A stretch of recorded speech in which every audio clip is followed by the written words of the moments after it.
Hi everyone, I'm Donna Stellhorn, your practical astrologer, and today we are talking about the full moon. It's on May 12th, it's at 22 degrees of Scorpio, and this full moon makes a trine to the North Node and Saturn. What does this mean for you? That's what we're going to talk about. Welcome everyone. This video starts with a short overview, then we're going to talk about your sign and what's ahead for you in the areas of love and money, and then at the end we're going to continue our conversation about activating your part of fortune, so you want to stay all the way to the end. And if you would like a copy of your chart so that you can follow along, I can send you a PDF. There's a link in the description.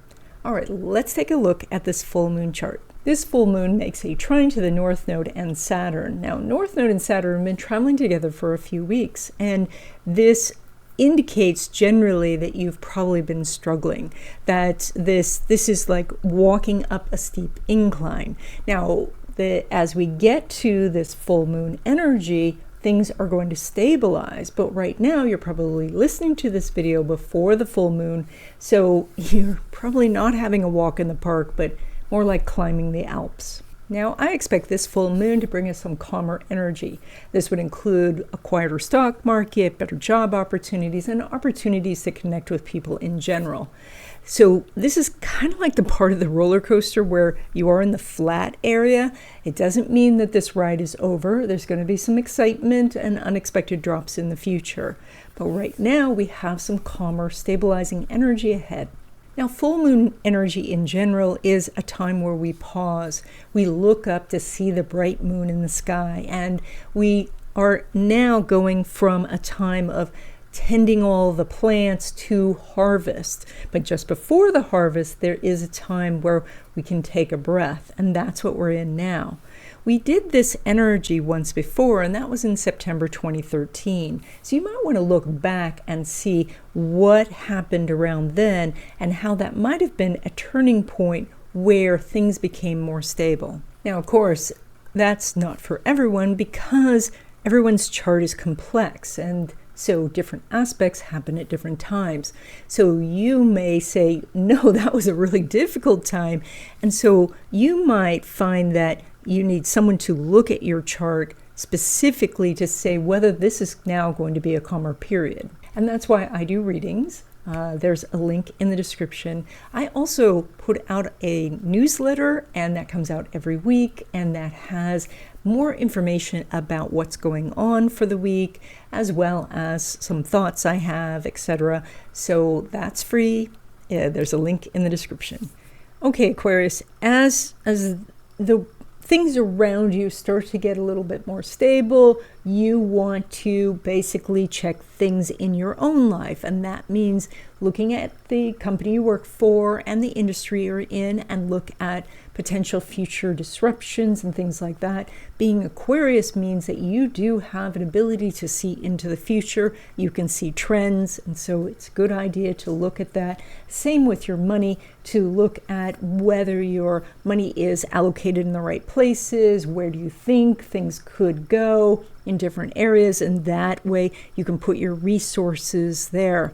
You know, it's so interesting when I look at your chart, it looks like a sailing ship with one very tall sail, and so you're sailing here, and there's been winds and all this, moving the ship around, and so it's time to look at your goals and say, am I still heading in the right direction, or do I need to make some course corrections from all that's been happening? And if you would like to get more insight into that, to what the future has, this is just a general reading in these videos. And so when we actually sit down and look at your chart, then we can know where you are specifically heading and what are the easier paths. And so if you're interested in getting a reading, there's a link in the description. Now, when we look at relationships, like new love relationships or new friendships, there's some really interesting energy here because Mercury and Uranus are in the same sign, but they're not doing a conjunction. So the energies, it's like you're on opposite sides of the room. So that is, when you are going out to meet someone, you could be in the right place but not see each other because you're not looking around. You're on one side of the room, they're on the other side of the room. So this is a time when you get to any sort of social events or things like that, do the whole room, go around it and meet people and talk to people. You could find somebody where you make a great connection. Especially this time is good for reconnecting with someone that you kind of knew before and have that relationship become special. Now, when it comes to existing love relationships, the energy is quite good. The sun is making a conjunction with Uranus. So there is a kind of like the two of you are in step now. It's that you can find things where you have the same opinion about it, the same things that you want. And this may be around your investments or where you live or how you raise the kids, but you can find the common ground more easily. And this means that the periphery things that you may not agree on, you can say, well, these aren't as important because we do have this common ground. Now, when it comes to your money, you pull money from Neptune and Jupiter's still in Gemini in your area of creativity and risk-taking. And so this is really time that if you hadn't been thinking about it before, which I don't know, Jupiter's been there for almost a year, so you probably have. This is time to take some of your creative stuff and see if you can get it into the public eye. It doesn't have to be out completely in the world, even just showing your creative work to a friend so that you can get some feedback on this, so that you can get some encouragement to move forward on the things that could bring you money in the future. So if there's anything that you want to do, that you would like to do as something for a profession, and you haven't put it out in the world, this is a time to do it. Or maybe you have some new work that you want to launch now, or you have something where you'd like to, invite a few friends over so they can see what you've been working on. Now, when it comes to money from business or from investments, Mercury's making a semi-sextile with Neptune, and that means there's some little tiny things that you need to get done to unplug the money flow. And so that might be putting up a landing page so that people can see your work, or posting it, or getting the whatever problems with Shopify fixed, or figuring out what is stopping the flow. It's just a little thing to unplug, and then the money flows in. Now, when it comes to money derived from career, so that would be a paycheck, there's no aspect going on between Jupiter and Neptune. But the interesting thing is pretty soon these guys are going to line up in a very positive way. So this is something where you can plant a few seeds right now, but this is really not the time to be talking about it. Just allow yourself the time to work on other things, and you're going to get that opportunity. It'll be outside this 2-week period. Keep watching the videos. I will tell you when it's happening, and then you can be ready to say, now, please give this to me. Now, I will say, though, because this full moon is lighting up your career house, if you're in the process of looking for a job, it's quite possible that you're going to get some sort of offer, or at least move forward in the interview process over this next 2 weeks. So this is the third section of this video, and I have a couple of announcements, and then we're going to continue talking about activating your part of fortune. The new month wishes class is on the first day of the month at 12 p.m. Pacific time. There is now a much easier way to register for this class, so if you want to take this class, and it is a free class, click on the link in the description to register. And in this class, we're going to talk about the energies for the month. We're going to write our wishes together, and then we'll energize them together. And I know that oftentimes people can't take the class because of scheduling conflicts or time zone conflicts. So if you're interested in this class, sign up anyway, even if you can't attend, and you will get a list of how to do the wishes, and the wishes specifically for that month, and also how to energize it with us. So even if you can't attend, sign up. We want to have everybody doing this at the same time. And in May, I am teaching a class on finding the best day to do anything. This is based on 5-element Chinese astrology, but you don't need to know anything about Chinese astrology to take this class. The system is quite simple. And so this class is also part of a summit where there's going to be lots of people talking about really interesting things like altars and spirit animals and connecting with the elements and all of these things. So registration for the summit is free. There's a link in the description. And finally, if you would like to support this channel and astrology in general, you can hit that join button and join the channel. That would be great. The link is right by the subscribe button. So a couple of weeks ago, we started talking about how to activate your part of fortune. And in that episode, we did your part of fortune with a crystal. And so those crystal links are still in the description. And so if you missed that, you can still find the crystal that works with your part of fortune. Today, we're going to talk about the sign your part of fortune's in and how to activate that energy.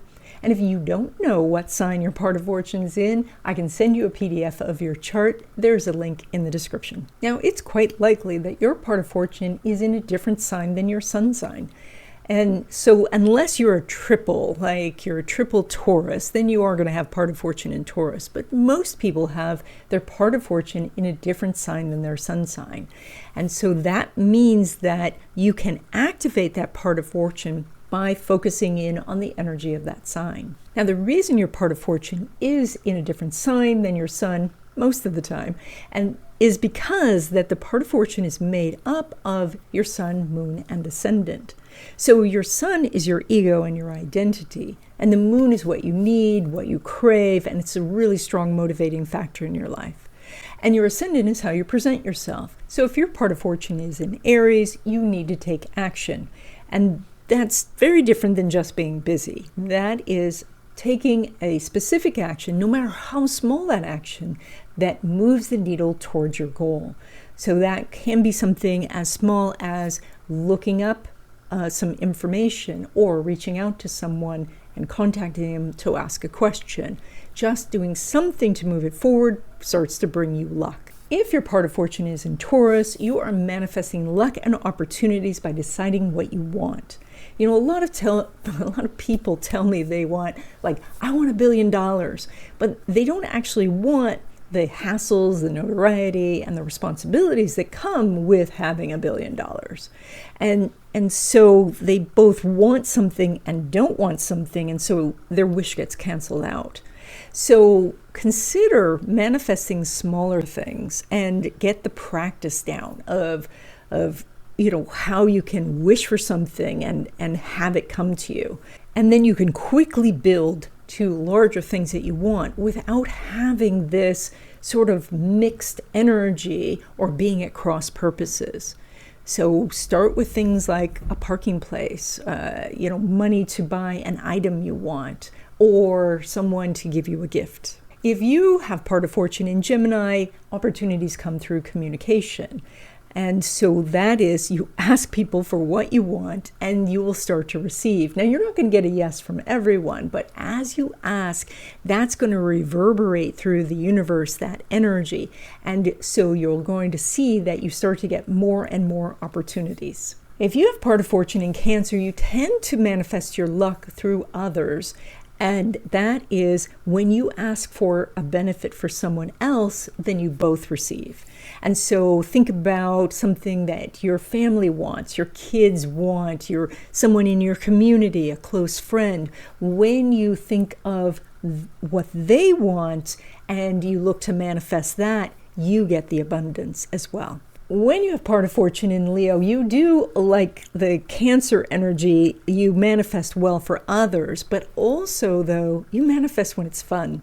Like when you can think of something that's going to be fun for you and people that you love, you will manifest more things. So consider not just going to events, but putting on some events where you are social and connected, and you will find tons of opportunities that way.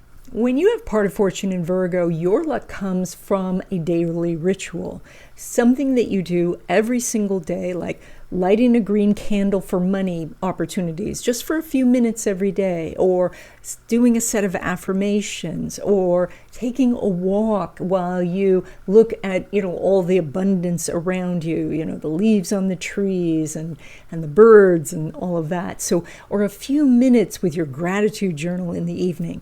By doing some small thing every day, you open yourself up to abundance. If your part of fortune is in Libra, your luck comes from partnerships, and that is looking to collaborate with others. And again, like, not everybody's going to partner with you, but if you continue to ask, if you continue to reach out and meet new people and connect, you will have an abundance of opportunities. If your part of fortune's in Scorpio, your luck comes from leveraging other people's resources. Now, in a small sense, that could be like using one of those cashback credit cards so that you know, every month you pay off your balance and then you get a little bit of extra money for free. But this could then grow into something bigger, like people investing in your business or people going out of their way to help you. If your part of fortune's in Sagittarius, your luck comes from exploring new things and having adventures. Be curious and go outside of wherever you are, like go outside of your field, go outside of your neighborhood, go out into the world, connect with people, foreign countries or just people in the next town. But as you do this, as you dive into a new topic, as you travel, then you find the luck. If your part of fortune is in Capricorn, your luck comes from building something. And that can be something very literal, like building a career or building a house. But this could also be just building a skill set or building a relationship with a strong foundation with the people that you know. Like building these business connections, building friendships, those can actually bring you a ton of luck. If your part of fortune's in Aquarius, then luck comes from connecting to different communities. That means going outside and doing something different, doing something your friends or family wouldn't normally do, or connecting with people that you really don't connect with on a regular basis. And these may be groups that have such niche interests that they have a whole different vocabulary about things. So by doing this, by investigating these different ideas and these different groups, you open up opportunities from all sides. And then if your part of fortune's in Pisces, then your luck comes from harmonizing with the universe. And that's done through meditation or yoga or feng shui or magic. Doing the spiritual things on a regular basis then puts your energy in harmony with the flow of the universe, the abundant universe, and that brings you gifts in the material world. And that's it. I hope you enjoyed this video. If you haven't already, please subscribe, please join if you're interested in becoming a member, and I will see you in the next video.